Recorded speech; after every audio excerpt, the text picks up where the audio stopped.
Welcome art and English online education channel. आज हम मानव भूगोल के थर्ड चैप्टर को कवर कर रहे हैं और इससे पहले हमने 2 चैप्टर कवर कर लिए हैं और उनके क्वेश्चन आंसर की PDF भी मैं आपको सेंड कर चुका हूं। जो स्टूडेंट इस चैनल पर नए जुड़े हैं वो मेरे चैनल को सब्सक्राइब कर लें और जो मुझसे जुड़ना चाहते हैं और ऑनलाइन कोर्स लेना चाहते हैं वो मेरे इस नंबर पर मुझसे संपर्क करें।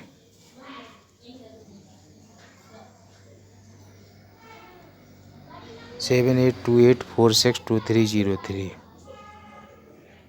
अब पाठ का नाम देखते हैं क्या है। पाठ का नाम आप देख लीजिए। पाठ का नाम है जनसंख्या संगठन। इसका मतलब होता है जो जनसंख्या होती है उसमें श्रमिक भी होते हैं, बूढ़े भी होते हैं, बुजुर्ग भी होते हैं, बच्चे भी होते हैं। तो उसका संगठन क्या है, कितनी जनसंख्या उसमें कार्यरत है, कितनी अकार्यरत है, ये सब हम आप पढ़ेंगे। अध्याय शुरू करते हैं। देखिए, जनसंख्या संगठन में सभी प्रकार के जी लोग बने हुए हैं। बूढ़े भी हैं, बच्चे भी हैं, युवा भी हैं, लड़कियां भी हैं, औरतें भी हैं।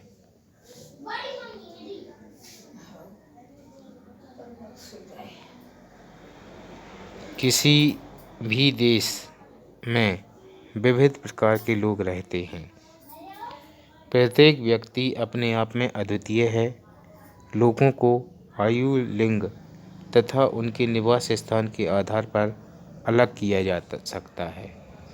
जनसंख्या को पृथक करने वाली कुछ अन्य विशेषताएं भी होती हैं, जैसे व्यवसाय है, शिक्षा है, जीवन प्रत्याशा है। अब है लिंग संगठन। देखिए, लिंग संगठन क्या होता है कि किसी भी समाज में कितने स्त्री हैं और कितने पुरुष हैं तो वो कहलाता है लिंग संगठन। अब इसको मैं बताता हूँ। इसमें लिखा है स्त्रियों और पुरुषों की संख्या किसी देश की महत्वपूर्ण जननांकीय विविधता होती है। जनसंख्या में स्त्रियों और पुरुषों की संख्या के बीच के अनुपात को लिंग अनुपात कहा जाता है। ये क्वेश्चन देखिए पेपर में भी आता है और इसको आप अंडरलाइन कर लीजिए कि लिंग अनुपात किसे कहते हैं। यदि ये क्वेश्चन आता है तो आपको इसको ये बताना है कि जनसंख्या में स्त्रियों और पुरुषों की संख्या के अनुपात को लिंग अनुपात कहते हैं। इसका ये सूत्र लिखा है आपके लिए कि कुल पुरुष जनसंख्या प्रति स्त्री जनसंख्या गुणे 1000। भारत में ऐसा नहीं है। भारत में प्रति 1000 पुरुषों पर स्त्रियों की संख्या को लिंगानुपात के रूप में प्रदर्शित किया जाता है। तो ये भारत की स्थिति है। क्यों? क्योंकि भारत में महिलाओं की स्थिति पुरुषों की तुलना में बहुत निम्न है। यहाँ पर 1000 पुरुषों पर कितनी स्त्रियाँ हैं? 943 स्त्रियाँ हैं। इसलिए भारत का लिंगानुपात बहुत कम है। आगे बढ़ते हैं। इसके बाद क्या आता है? इसके बाद आता है, देखिए, विश्व की जनसंख्या का औसत लिंगानुपात प्रति 100 स्त्रियों पर 102 पुरुष हैं। मतलब ये है कि अगर 100 स्त्री हैं, मतलब वुमन कितनी है? 100, तो पुरुष कितने हैं? 102। मतलब पुरुष ज़्यादा हैं इस संसार में और स्त्रियां कम हैं। तो ये होता है इसका मतलब। इसको कैसे लिखेंगे आप? 100:102 इस प्रकार से हम लिख सकते हैं। इसके बाद आगे बढ़ते हैं तो मैं बताना चाहता हूँ कि सबसे कम लिंगानुपात जो है वो सऊदी अरब में नोट किया गया है ना। और इसमें एक और है कि सबसे उच्चतम लिंगानुपात लेटविया में है। जी आप याद रखिए इस नाम को। सबसे उच्चतम लिंगानुपात कहाँ है? लेटविया में है। इसको आपको याद रखना है। देखिए, लिंगानुपात जो है विश्व के विकसित देशों में इसका सही क्रम है और अविकसित देशों में सही क्रम नहीं है। इसके बाद क्या आता है, आयु संरचना। देखो जो आयु संरचना है, उस आयु संरचना के आधार पर व्यक्तियों को 3 अवस्थाओं में बांटा जाता है, बाल्यावस्था, प्रौढ़ावस्था और किशोरावस्था। इसमें 2 प्रकार की जनसंख्या शामिल होती है। एक होती है कार्यशील जनसंख्या, जो होती है 15 वर्ष से 59 वर्ष तक। ये आपका पेपर में आएगा, इसको अंडरलाइन कर लीजिए। ये कैसी जनसंख्या कहलाती है, कार्यशील जनसंख्या कहलाती है।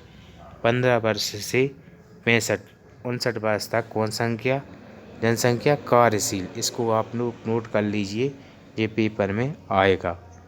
इसके आगे देखते हैं क्या है, आयु लिंग प्रामीण। ये ऐसे प्रामीण, आयु लिंग प्रामीण क्या होते हैं मैं आपको बताना चाहता हूँ। तो इसमें आप लिखेंगे जनसंख्या प्रामीण का प्रयोग जनसंख्या के लिंग संरचना को प्रदर्शित करने के लिए किया जाता है।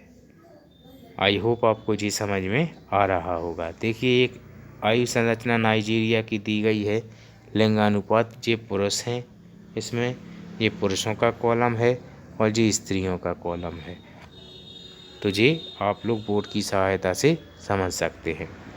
इसके बाद है स्थिर जनसंख्या। स्थिर जनसंख्या ऐसी जनसंख्या होती है जहाँ की जनसंख्या बहुत कम होती है। देखिए जो एशिया महाद्वीप है वो अस्थिर जनसंख्या वाला देश है, देश नहीं महाद्वीप।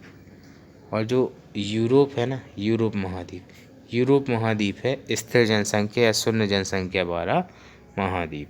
आपको ये समझ में आ जाना चाहिए। इसके बाद है आपका ह्रासमान जनसंख्या। ह्रासमान मतलब कभी कमी कभी बढ़ोतरी, इसमें कुछ विशेष है नहीं। इसके बाद है देखिए जनसंख्या का ग्रामीण नगरीय संगठन। जनसंख्या का ग्रामीण और नगरीय में विभाजन निवास के आधार पर किया जाता है। यह विभाजन आवश्यक है क्योंकि ग्रामीण और नगरीय जीवन आजीविका और आजीविक साधन अलग अलग होते हैं। ये आपको पता होना चाहिए।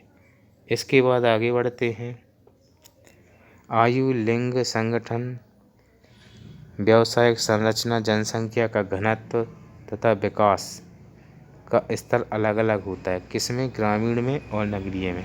तो अब ग्रामीण समाज और नगरीय समाज की अंतर याद कर लेना, वो आपको मैं PDF फाइल में सेंड कर दूंगा, तो ये आपका टॉपिक कवर हो जाएगा। साक्षरता क्या है, देखिए साक्षरता कहलाती है जब कोई व्यक्ति किसी चीज़ को पढ़ सकता है, लिख सकता है और समझ सकता है। इस प्रकार के लोग अपने देश में कम हैं। पढ़े लिखे तो होते हैं लेकिन समझते नहीं हैं कि साक्षरता क्या होती है। इसके बाद व्यावसायिक संरचना में कार्यरत और अकार्यरत जनसंख्या आती है। व्यावसायिक संरचना में कार्यरत, ठीक है ना, और अकार्यरत 2 प्रकार की जनसंख्या आती है। कार्यरत वो होती है जो किसी प्रकार का काम करती है, और अकार्यरत जो काम नहीं करती। जैसे आप लोग हैं बच्चे, तो ये अकार्यरत जनसंख्या कहलाते हैं। आपके मम्मी पापा हैं वो कार्यरत जनसंख्या कहलाते हैं। अब इसके बाद ये क्वेश्चन आंसर स्टार्ट हो गए हैं, तो ये हम आपको अगले वीडियो लेक्चर में समझाएंगे। जो भी स्टूडेंट अभी तक चैनल नहीं लिया हो वो इस चैनल को ले सकता है और आगे बढ़ सकता है अपने ऑनलाइन। मार्च तक मैं आपको ऑनलाइन कक्षा 11 और 12वीं को पढ़ाऊँगा।